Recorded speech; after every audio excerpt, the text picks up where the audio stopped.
随着顿巴斯地区的战火越来越激烈，俄罗斯和北约想要完全置身事外已经是一件几乎不可能的事了。有消息称，一支携带化学武器的美国雇佣军进入了顿巴斯，为此俄罗斯发出严厉警告，这是怎么一回事呢？据希腊媒体12月22日报道，俄罗斯近日对美国的雇佣军发出了指责，他们认为这支雇佣军部队准备在乌克兰东部地区使用化学武器，而克林姆林宫前不久向北约提出的安全保证清单可以说已经被彻底推翻了。接下来俄罗斯或许会采取某些军事行动来进行反击。究竟这些美国雇佣军有没有携带化学武器，目前还不好说，但可以确认的是，一支大约由120人组成的美国雇佣军部队正在饱受战争摧残的顿巴斯地区工作。按照五角大楼的说法，这些人的任务是训练乌克兰部队以进行积极的军事行动，而北约其他国家的军队也在蠢蠢欲动。据俄媒报道，英国和德国的特种部队已经被派遣到德涅斯特河沿岸地区，对俄罗斯边境虎视眈眈。作为北约对抗俄罗斯的最前线，波兰的动作也不小。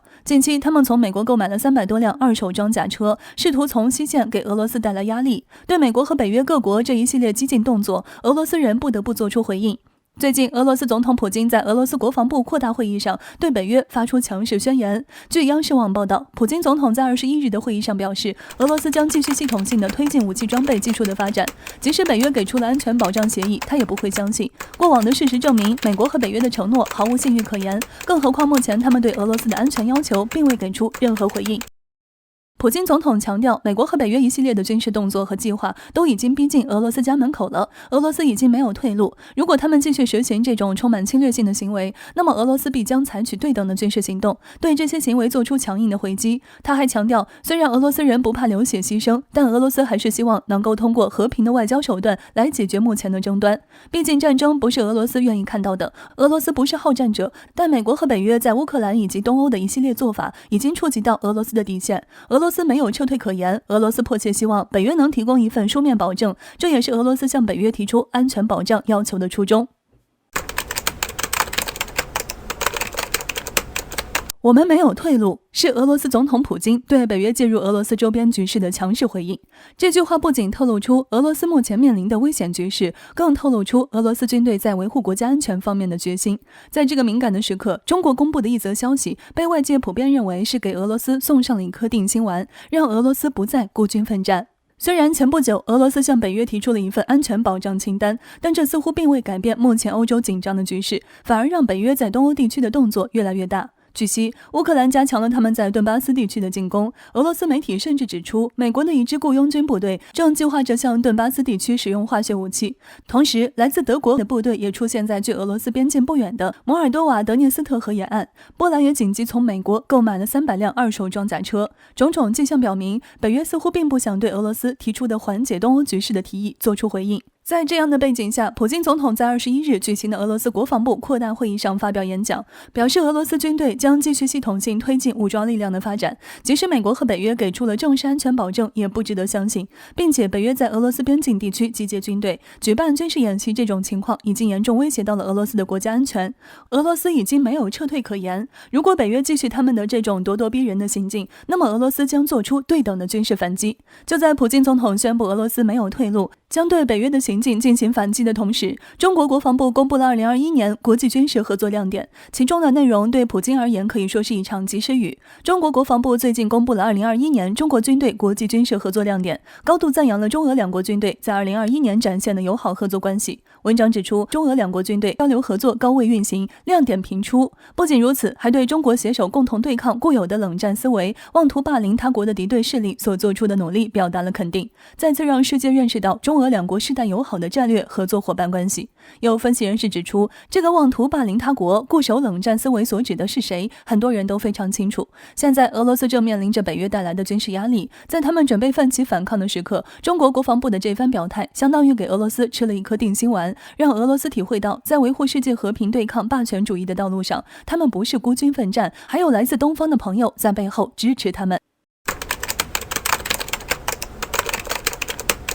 近段时间，欧洲局势持续发酵，一直口头叫嚣的北约也做出了首次的军事回应。据参考消息援引德国《世界报》最新报道称，北约首次进行了具体的军事回应举措。也即组建了一支4万人规模的快速反应部队。从这一部队命名来看，就能明白这是一支随时可进入战备状态的军队。北约声称此举是应对俄罗斯在乌克兰边境陈兵的回击举措。实际上，我们都知道，自局势升级以来，以美国为首的北约就一直大肆炒作俄罗斯在边境陈兵10万，并称俄罗斯计划于2022年2月底发动总攻。显然，北约的言论进一步加剧了俄乌边境冲突。而除此4万精兵进入战备之外，北约还宣布一些特种部队以及后勤人员也进入相应的战备状态。很明显，北约已经展露出了很强烈的战争念头，发起进攻也只带一个战争信号。更为险恶的是，除了部队进入战备之外，相应的导弹也被部署到了俄罗斯家门口。普京在最新一次年度记者会上表示，北约仍然一直进行东扩举动。目前，美国已经将导弹部署在了俄罗斯家门口。早在此前，俄罗斯就已经声明红线问题。其一是北约继续东扩举动，其二是北约在俄罗斯边境周边部署武器系统，无论哪一种情况，俄罗斯都无法接受。我们知道，现如今北约东扩已经压得俄罗斯喘不过气来，在这样的情况下，乌克兰沦为了俄罗斯对抗北约地缘挤压的最后一块缓冲地带。一旦北约继续向东行进，那么其势必会对俄罗斯的本土安全造成很大的威胁。现如今来看，继续东扩和北约在俄罗斯边境部署武器所带来的威胁是一样的。对此，普京已经忍无可忍，更何况这样的情况已经不是第一次发生了。按照普京的说法，在北约挤压俄罗斯的过程中，其已经进行了5轮扩张，也就相当于北约已经5次欺骗了俄罗斯。俗话说得好，事不过3，北约已经5次犯下了大戒，俄罗斯还能继续容忍下去吗？大概率是不能了。普京义正言辞地公开表示，同乌克兰和谈几乎是不可能的了。目前来看，俄乌局势只有2条出路，一条是和谈，一条是开战。而普京已经表明和谈是不可能的。那么接下来这一局势会走向何方已经十分清楚。某种程度上，普京能够如此强硬表态，或许说明俄罗斯已经做好了相应的战争准备，毕竟北约也在蠢蠢欲动。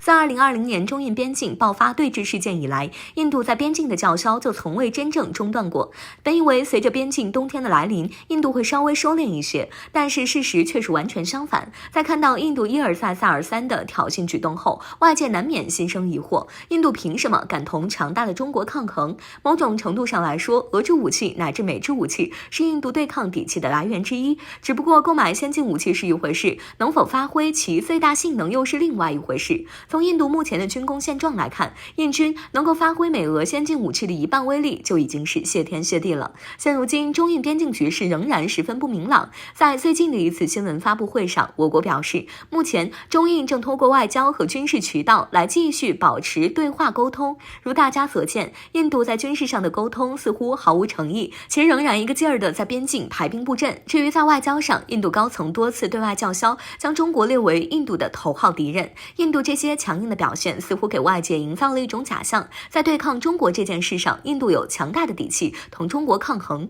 然而事实并非如此，世界银行最新公布的一组数据让印度心如死灰。日前，北京日报客户端称，世界银行发布了一则最新的中国经济简报。在简报中，世界银行预计今年中国的实际 GDP 增长率将达到8%，这同 IMF 最新版的预测完全吻合。也许单看这一增长率，并不能感受到中国经济发展的强大潜力。我们不妨来看一个更加具体的数据。据悉，此前 IMF 表示，中国今年的 GDP 总量将达到16.86万亿美元，这一数值是在2020年 GDP 总量的基础上再增长8%的结果。粗略计算可得，中国在1年内的 GDP 增长量为 1.25亿美元，而印度2020年的 GDP 总量也不过才2.3万亿美元。如此一对比，中国单是1年的增长量就抵得过印度全年的 GDP 总量了。这也难怪印度网友感慨，今年中国 GDP 增长了大半个印度啊，这一点也不令人意外啊，完全是预料之中。